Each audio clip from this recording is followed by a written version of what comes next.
Olá, sou o professor Sérgio Henrique Salvador, especialista em Direito Previdenciário e em Processo Civil, também advogado, escritor, palestrante e professor universitário.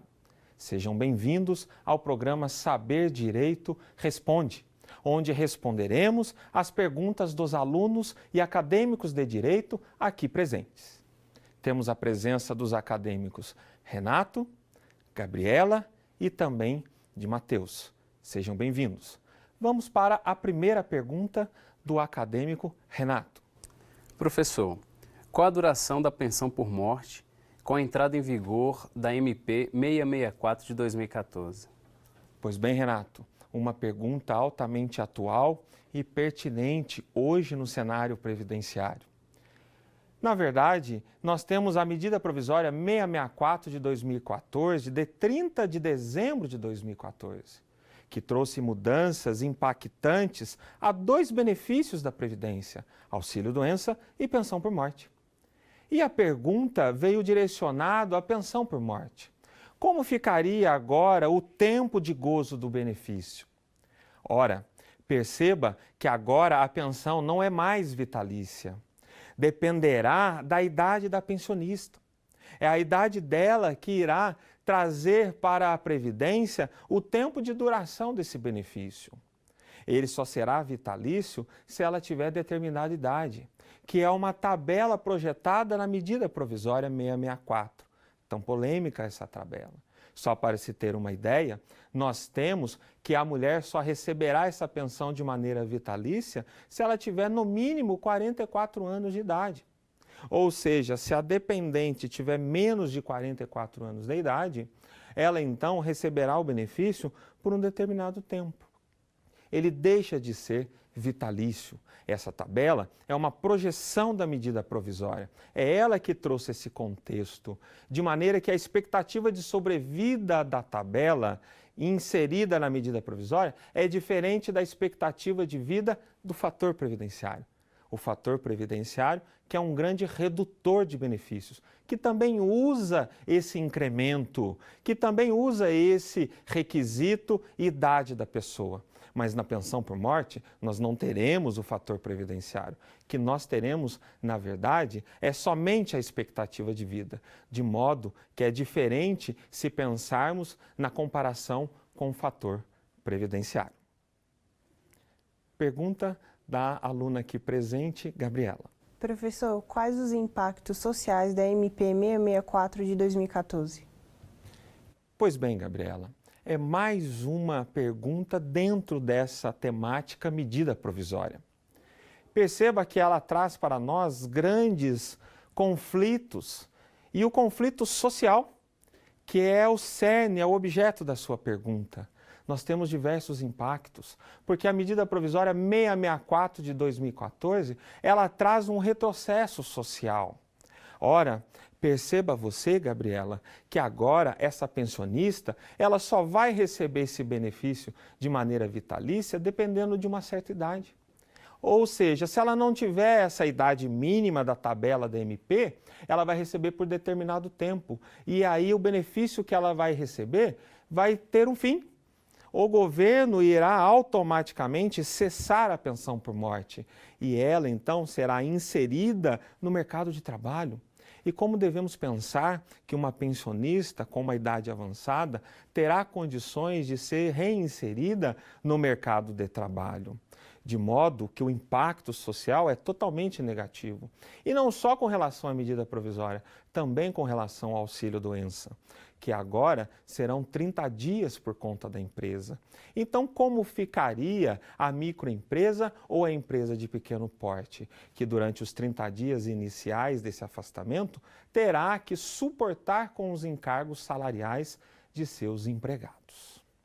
Próxima pergunta do aluno Matheus. Professor, no caso de limbo jurídico, qual postura o empregador deve ter? Ele paga ou não paga o salário ao empregado?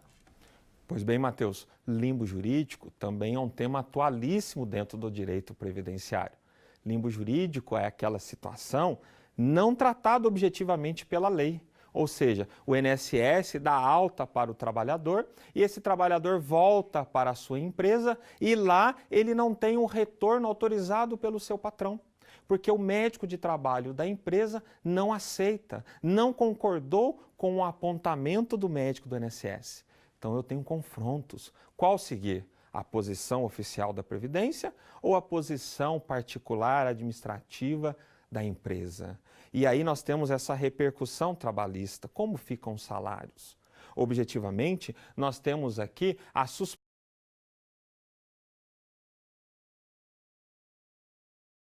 Mas quando o INSS confere essa alta, a suspensão ela se encerra.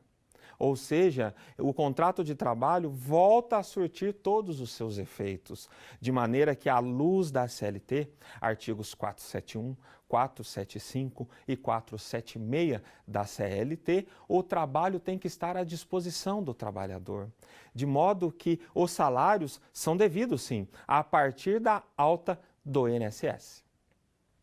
Vamos para mais uma pergunta com o aluno Renato.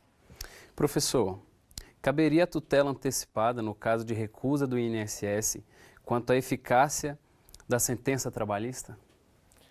Pois bem, Renato, outra temática atualíssima, a eficácia da sentença trabalhista dentro do processo previdenciário. Enquanto sentença, automaticamente o seu conteúdo já deveria ser respeitado, mas assim não o é. O INSS traz objetivações, traz algumas condições, relativiza a eficácia dessa sentença. Ele cria obstáculos para aceitá-la integralmente. Caberia uma tutela antecipada contra a Previdência? Sim. E a tutela antecipada, pelo artigo 273, parágrafo 6º do Código de Processo Civil, traz uma peculiaridade, a tutela antecipada do ponto incontroverso. Ora, a sentença trabalhista já resolveu aquela determinada questão. Então, a questão ali materializada já está resolvida definitivamente, de modo que uma ação ordinária contra a Previdência com a tutela antecipada vai forçar, sim, a Previdência a aceitar todo o conteúdo trabalhista. O que não pode é o INSS, administrativamente, tentar anular ou passar uma borracha em uma decisão trabalhista. Qual seria a segurança jurídica? Ora, teríamos um grande confronto de normas. O servidor teria uma força de não aceitar uma sentença proferida por um juiz do trabalho, de modo que, com uma tutela antecipada, essa questão será bem resolvida. Próxima pergunta. Professor, a vedação legal para o pedido de desaposentação? Desaposentação, Gabriela, também é um tema borbulhante, um tema extremamente atual no universo previdenciário. Perceba que a desaposentação se encontra no Supremo Tribunal Federal em repercussão geral. Quando chega a repercussão geral, é evidente que nós temos uma ideia de um conteúdo que envolve toda a sociedade. É uma causa relevante sobre o aspecto político, econômico, sobre o aspecto jurídico. A vedação da desaposentação não existe, como também não existe uma norma explícita a regulamentando. Mas ela é possível, porque doutrina é fonte do direito e também jurisprudência. E as decisões são as mais variadas possíveis. Tivemos um recurso repetitivo do STJ, Superior Tribunal de Justiça, no plenário de 2013. E o STJ, o guardião da legislação federal, ele já assentou a possibilidade, a viabilidade completa da desaposentação. De modo que essa ausência da legislação específica, seja para aceitar, ou seja para trazer uma negativa do Instituto, deve ser tratada à luz de um conceito mais harmonioso, à luz de princípios. Então a legislação não veda. O que nós temos é uma aberração de um decreto. O decreto 3048, no artigo 181, diz que os benefícios previdenciários são irrenunciáveis. Ora, mas o decreto pode ir além do que aquilo que a legislação não tratou? É evidente que não. De modo que não há um permissivo legal, tampouco uma proibição normativa, e a questão está sendo aí enfrentada pela Justiça. Próxima pergunta. Professor, é possível a acumulação de pedido de dano moral com a de concessão do benefício previdenciário? Pois bem, Matheus, uma pergunta também interessante à luz do universo do processo. O processo é instrumento. Como que eu busco a tutela de direitos na justiça? Através do instrumento chamado processo, através da relação processual, a instrumentalidade do processo. É possível, sim, ter essa cumulação. São pedidos compatíveis. Eu posso pedir a desaposentação e um dano moral. Eu posso pedir também um dano moral com outro benefício que foi negado. Eu posso pedir uma pensão por morte com pedido declaratório de comprovação de união estável. Eu tenho aqui uma compatibilidade de teses e as partes são as mesmas. A pessoa, ela teve lá o seu benefício denegado. Ora, quem negou foi o INSS. Lógico, o INSS irá compor o polo passivo desta minha ação. E por que não usar a mesma ação com duas vertentes? Em uma vertente, eu procuro uma desaposentação e uma outra vertente, um dano moral. E uma vertente eu posso postular a pensão por morte. Uma outra vertente eu posso postular uma declaração de companheiro ou companheira à prova da união estável. De maneira que essa companheira terá em juízo a necessidade de provas para demonstrar que ela é uma dependente e assim ganhar verdadeiramente aquele benefício que foi antes negado dentro do universo administrativo previdenciário. E aqui é interessante pensarmos também, Matheus, com relação à economia processual. Não haveria necessidade de esperar o término de uma ação para depois ingressar com uma outra ação. Por que não aproveitar as mesmas partes, os mesmos debates, as mesmas provas? Por que não pensar dessa maneira? Por que não usar o processo que ele já é tormentoso, ele já é moroso para o cidadão comum? Por que não usar esse mesmo processo até mesmo em economia e em celeridade processual, que são princípios constitucionais e precisam ser concretizados, precisam ser verdadeiramente respeitados, de maneira que é uma alternativa processual muito interessante usar uma mesma ação com esses dois objetivos. Pois bem, no próximo bloco, dentro do programa Saber Direito Responde, continuaremos a debater outros questionamentos. Até já!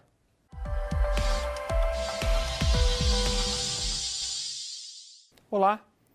Retornamos aqui com o programa Saber Direito Responde. Eu sou o professor Sérgio Henrique Salvador e estamos aqui respondendo às perguntas dos alunos aqui presentes. Próxima pergunta, meu caro aluno Renato.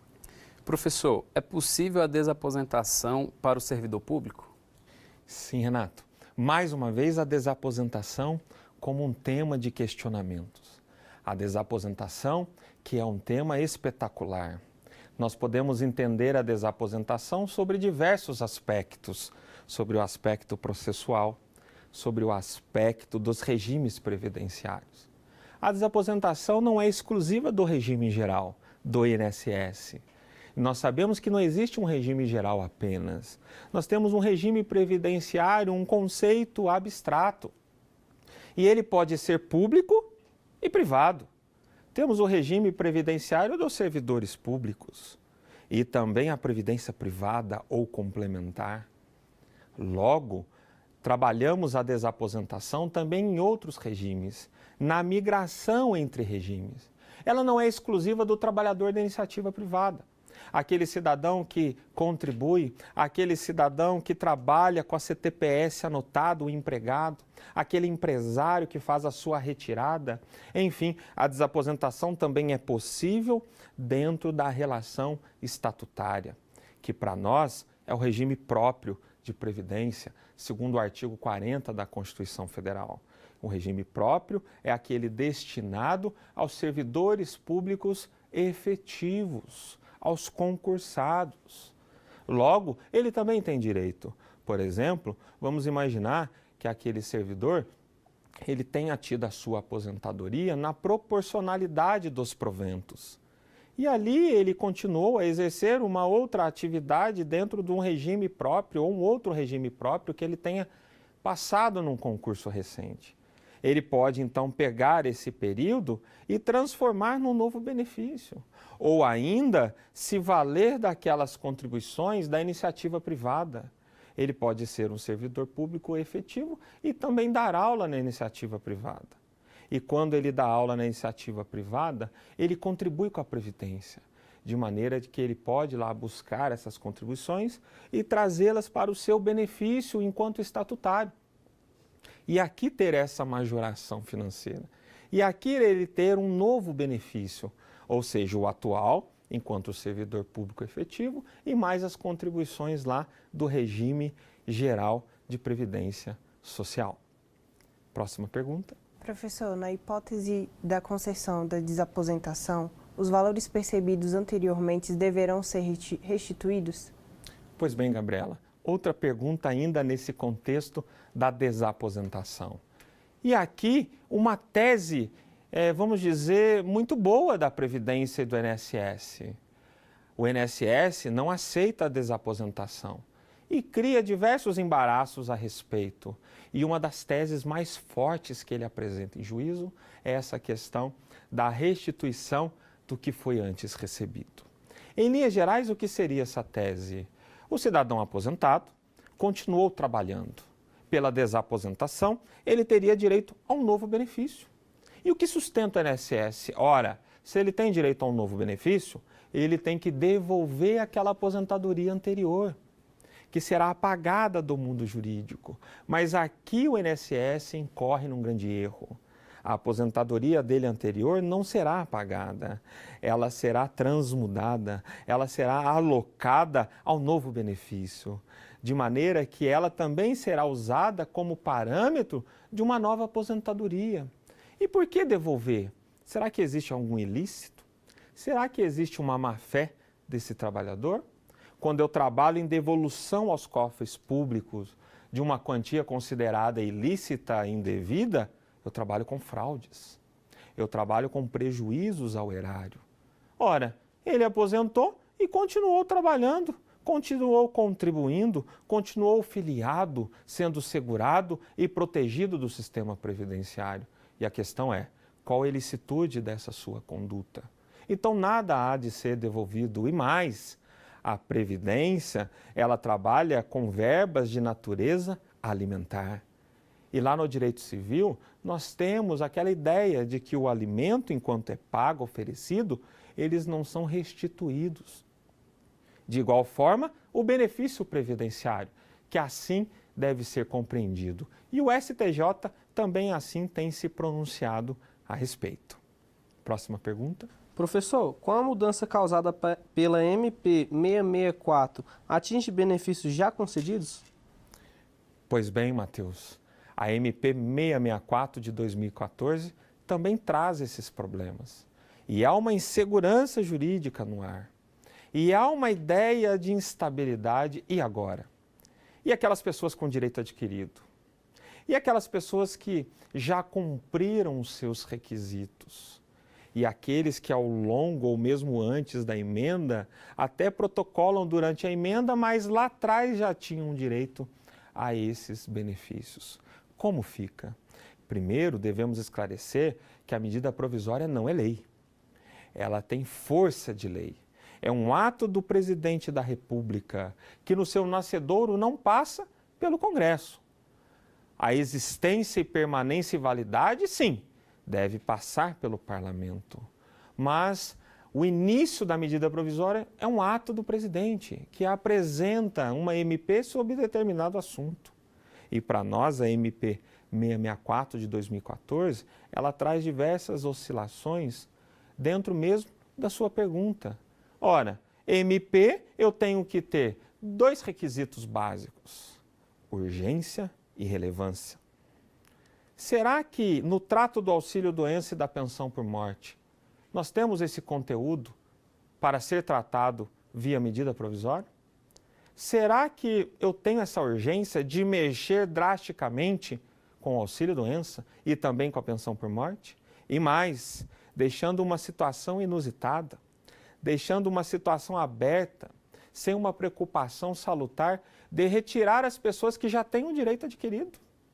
O direito adquirido é algo garantido pela Constituição como uma tutela, como uma segurança jurídica. Eu não posso ter uma mudança repentina, superveniente da legislação, seja também via medida provisória, e atingir e anular aqueles que já têm os requisitos da aposentadoria. Ora, imaginemos aquela situação em que ele já tem os requisitos para aposentar por idade, a idade mínima e a carência. Então ele tem o direito adquirido naquela época. Ele faz um protocolo naquela época. No meio da análise da sua aposentadoria, muda a lei. E aí muda a regra do jogo. E aí, no trato do seu benefício, ele terá que seguir o regramento da nova legislação? É evidente que não. O Estado constitucional tutela o direito adquirido. O Estado constitucional, ele protege o direito adquirido como garantia de segurança jurídica. Senão ficaríamos em uma situação social totalmente vulnerável, totalmente à mercê de abusos legislativos. De modo que a melhor interpretação da MP, com relação ao seu questionamento, muito válido por sinal e pertinente, é aquele que trabalha de não mexer com quem já tem o direito adquirido. Então, aquele pensionista, aquele também que está a protocolar um auxílio-doença, no curso da medida provisória, a partir dali ela tem a sua eficácia. Mas se os requisitos ocorreram lá atrás, aí não. Aí não tem como retroagir para trazer esse malefício a essas pessoas. Próxima pergunta. Professor, há diferença entre o fator previdenciário e a expectativa de sobrevida na pensão por morte? Pois bem, Renato, são critérios diferenciados que a medida provisória me parece que não houve muito bem uma preocupação em distingui-los. O fator previdenciário é uma fórmula matemática criada em 1999, especificamente em novembro de 99, como uma solução para a Previdência. E qual que era a ideia do fator previdenciário? Reprimir a aposentadoria precoce. Em linhas gerais, o fator previdenciário é um grande redutor. É aquele cidadão que queira se aposentar aos 35 anos homem ou 30 anos mulher. Podem se aposentar? Sim, porém terá incidência do fator previdenciário. E no fator nós temos alguns ingredientes que estão dispostos na legislação. Dentre eles, a idade da pessoa no momento em que ela vai pedir a aposentadoria. E o governo ele projeta com base a expectativa de sobrevida que o IBGE fixa anualmente, sobretudo entre novembro e dezembro. Então, como o brasileiro e a brasileira estão vivendo mais segundo o IBGE, a ideia é que se tiver uma aposentadoria precoce, o valor do benefício é diminuído. Existem casos que o benefício é reduzido em até 40%, porque aquele trabalhador, aquela trabalhadora, possuem ali uma idade muito jovem perante a Previdência e perante o IBGE. Lógico, podem se aposentar? Sim, podem se aposentar. Contudo, terão um decréscimo no seu valor, diferente da mudança da medida provisória. A medida provisória não traz o fator previdenciário. Aliás, ele não existe no auxílio-doença, ele não existe na aposentadoria por invalidez, como também ele não existe no auxílio-acidente, na aposentadoria especial e nem na pensão por morte em si. Portanto, aquela tabelinha da vida, aquela tabelinha que traz a expectativa de sobrevida como parâmetro de concessão da pensão por morte é diferente do fator previdenciário. Próxima pergunta. Professor, como se configura o dano moral previdenciário? Pois bem, Gabriela, o dano moral previdenciário é um tema novíssimo, um tema rico e emergente dentro do universo previdenciário. Temos até pouca doutrina a respeito, mas nós temos diversos julgados. Julgados esses que vêm afirmar, que vêm verdadeiramente ancorar esse estudo. Ora, Previdência Social, segundo o artigo 6º da Constituição Federal, é um direito social. Nós temos lá no artigo 37 da Constituição da República alguns princípios, como legalidade, como impessoalidade, como moralidade, eficiência, enfim. Então, na hora de responder a um requerimento de aposentadoria de qualquer cidadão, o serviço tem que ser bem feito. E quando ele não é bem feito, É aí que nós temos a reparação civil previdenciária, ou o dano moral previdenciário. É ele, sim, que traz uma ideia de proteção, de importância para o direito previdenciário. Tutelar a previdência, trazer o respeito. Pode ser que dentro daquela resposta da aposentadoria, essa resposta apareça dentro de 1 ano, 2 anos, quando a lei diz que tem que ser respondida dentro de 45 dias. Ora, ele ficou então sem usufruir, gozar de um benefício social por 1 ano, 2 anos, até mais. E naqueles casos em que a informação é errada, equivocada? Aquela cidadã procura a Previdência para obter informações de uma aposentadoria rural. E aí ela é informada que tem que recolher o INSS. A partir do momento que ela recolhe o INSS, ela deixa de ser trabalhadora rural. Ela entra numa outra categoria. Logo, para essas falhas, o dano moral, ele está aí, à prova, ele está aí batendo, ele está aí verdadeiramente como uma ferramenta necessária para poder fazer valer e respeitar os direitos sociais. A bem da verdade, existem outras hipóteses, mas aqui nós temos as situações mais comuns dentro do direito previdenciário. Pois bem, chegamos ao final do programa Saber Direito Responde. Agradecemos desde já a atenção e, na hipótese de alguma dúvida, algum questionamento, alguma sugestão, entre em contato conosco através do canal da TV Justiça, nos dados que ora aparecerão no seu visor. Muito obrigado, um grande abraço e até a próxima.